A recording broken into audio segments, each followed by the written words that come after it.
Over the last couple of weeks, there has been a lot of news in the DJ community. Virtual DJ 2020, DJ City releases a new app, and Mac OS Catalina has been released, and it's going to break your DJ software.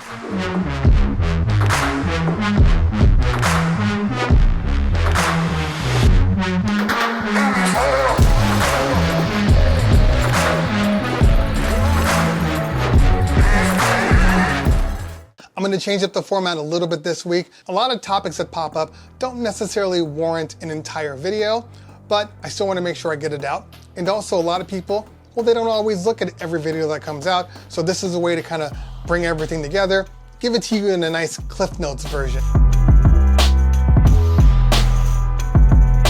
So news story number one, Virtual DJ has released their 2020 update over 2018. This was a much needed update, raising the bar visually on what the DJ software can do. Finally, in this update, it is now on par with some of the other DJ softwares out there. Now we know Virtual DJ has always been one of the top tier programs, just with a little bit of a bad rap associated with their name. And this version is no different. It's top tier version. It's a joy to use. And if you looked at my first impressions video, you'll know that without even looking at it, I'm very impressed with this software, and I have actually been using it consistently. Oh, but wait, if you do look at my first impressions video, make sure you look at the second video also, because in my first impressions video, there were a couple of things that needed clarification, and I did put those in my second video. If you haven't taken a look at Virtual DJ 2020, now is the time to do it. DJ City is a mainstay in the DJ community. Obviously, we know about their DJ gear reviews, their DJ record pool, and their DJ tips and tricks. They are well renowned for what they do. I'm actually a DJ City record pool subscriber, have been using them for a long time, and I really do love the software. However, one of the weakest parts of the software has always been their mobile app. The original mobile app that they came out with was literally like, I can't even explain it. Basically, it was the MySpace of DJ apps. And when BPM Supreme came out with their brand new app, and it was right around NAMM in January, everybody realized what a mobile app could do. It's a very beautiful app, user-friendly, beautiful to look at. The tools in it are great. It makes for a really good companion to the BPM Supreme browser app. DJ City, however, struggled for a while. In the last couple of months, they've come out with a much better app, bringing it up to par with the BPM Supreme app, and I do use that app a lot. But a couple of days ago, they did something that I think is going to be a game changer, and it's probably something that'll make you want to take a serious look at DJ City if you haven't done so in the past. Now, in the DJ City app, just like the BPM Supreme app, you have the ability to not only look at the music, to star it, to rate it, but you can also put it in your queue. And once you get back to your computer, there will be a queue tab with all the music that you liked. And then you can just go there and then download it all at one time. Makes it really easy and straightforward. Get that music into your iTunes or whatever you're using, and you're good. However, if you're anything like me, I'm always on the go. So when I'm listening to music or checking out the app, I'm usually doing so when I have a little free time on my hands and I'm sitting at a store, or I'm listening to music on the radio and I hear a song that's hot and I'm like, oh, I gotta make sure I have that song. I'll go into my app, I'll put it into my queue, and then I will theoretically download it. However, that's not always what happens. A lot of times I'll throw stuff in my queue and I will forget to go back to my desktop and download the files. So now I grab my computer, go to the event, go to play that song, realize I didn't download it, and now I'm in a bad Wi-Fi spot, I got weak Wi-Fi. For whatever reason, I can't pull that in. Now I'm potentially without that new song. DJ City's changing that. What DJ City did is they've created an app that you install right into your task manager of your actual computer. And basically, it waits. So when you're in the DJ City app and you're throwing music up and you're like, I want to make sure I have this, I want to make sure I have that, you throw it in your queue, the DJ City app on your computer automatically downloads the files right into your download folder. As long as you have an internet connection, that file will be in your computer no matter what. Now this is great for me. It's already on my computer. So no matter if I have internet on my venue or not, that file is at least in my downloads folder. Bravo, DJ City. That's a game changer.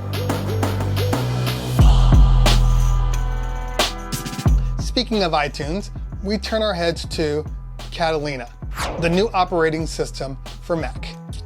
The devil, evil incarnate, the black plague, the worst thing to come to DJs since ex-wives. Now, Apple is getting rid of iTunes and replacing it with the most creatively named app on the planet, Music. Just Music. The Music app is a much needed update to Mac OS. iTunes has been the most bloated software that Apple has ever made. Anything and everything that they've ever made seems to have found its way into iTunes. You want books? Put it in iTunes. You want movies? Put it in iTunes. You want your app store? Put it in iTunes. You want a ham sandwich? Put it in iTunes. You get my point. So having a more streamlined music player is a necessity. So in the music player, pretty much all they're gonna have in there is music. But music will break your DJ software. Sort of. All the DJ software out there talks to iTunes in a very specific way. They all use this little string of text called the XML file. What is the XML file? Think of an XML like your home address. You have that one address, which is where your house is located. You get stuff delivered. Well, you need an address so they know where to deliver it to. You need to get home. Well, GPS uses that address to get you home. That's what the XML file does. However, it does more than just locate your home. It also knows what's inside your home. So it knows where your furniture is. It knows where your couch is placed. It knows where your kitchen table is. It knows where the forks in the drawer are located. It knows where your porn is. So with this file, your DJ software could talk to iTunes and iTunes could talk back to the DJ software. All the major players use it. Serato uses it, Rekordbox uses it, Record Buddy uses it. All of these people access the XML file. And now Apple is removing it. It's gone. So it's broken. And there's nothing we can do about it, right? Well, not really. You see, Apple has been planning for this for a while now. Actually, Apple has been planning for this for 5 years. 5 years, the DJ software companies knew that Apple was going to be moving over to this new framework. They were going to be leaving the XML behind and moving to this new framework. But a lot of companies chose not to update their framework. Now, there's a lot of reasons why you would do that. Backwards compatibility, you want to make sure that it works properly. From what I understand, accessing the XML file is easier. It actually loads quicker when you're opening up your apps. However, when iTunes is toggled on, it's always been slower than just opening up Serato, so neither here nor there. So should you be worried? Not really. You see, the SDK has been in the hands of Serato and Rekordbox and Virtual DJ and DJ Pro. It's been in their hands for a long, long time. So it's just a matter of time before people like Serato finally update to the new SDK. But if you know Serato, you know that they take their sweet time anytime a new operating system update happens. Rekordbox, on the other hand, gave a really, really confident statement along the lines of, we're taking a look at it and we'll let you know what we decide. What? In other words, I don't know how long it's going to take to get that thing updated. Now, who is already compatible, you ask? Well, Virtual DJ 20 is compatible. DJ Pro 2 is compatible. So if you use any of these softwares exclusively, then you can update without a problem. For all the other people, you need to wait. And in reality, you probably should wait, because not only do you have to worry about if your DJ software works and you do other production, maybe you use Ableton, maybe you use Pro Tools. Well, there's a very high chance that it's going to break that software. So you need to be prepared for that. I would suggest going to all the websites and checking their compatibility and making sure that it is updated, because if it isn't, you might want to wait. I'm actually going to update my software. I have a spare computer, not my working computer. I'm not stupid. I have a spare computer that I'm going to update, and I'm going to test out everything, and I'll let you know in the future what's going on. Denon Prime people. Anybody using the Prime software on your computer? Well, it does not work. It is broken. So make sure that you wait to update, because there's no word in sight on when they're gonna update to support the new OS. Yeah, I know Prime 4 people, I know. You don't have to worry about this because your software is built into the hardware, so you don't have to worry about the whole computer thing. You're right, you don't.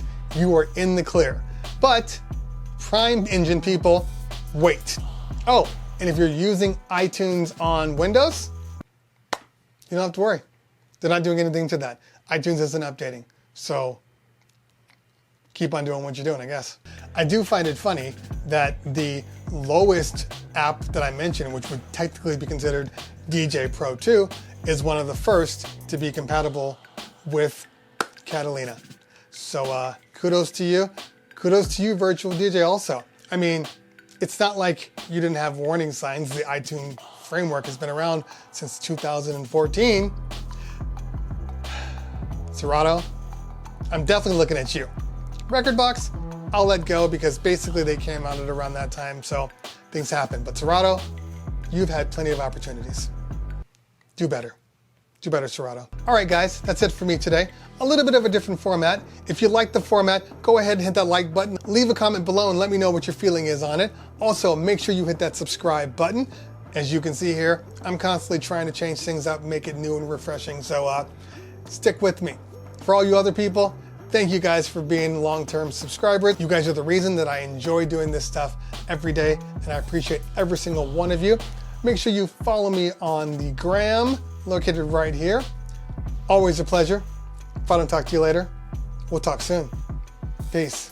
Oh, man. Third time I've had to do this video. Third time today. First time I did the video, I went to look at my footage, sleep. There's crusties in my eyes. Can't have crusties in my eyes. That's just, I can't have that. Then I do it again. Perfect. Go to my video, check the video, no sound. These things weren't turned on. Done. Gotta do another one. Finally did this one. What's next? I'm gonna go in there. My computer's just gonna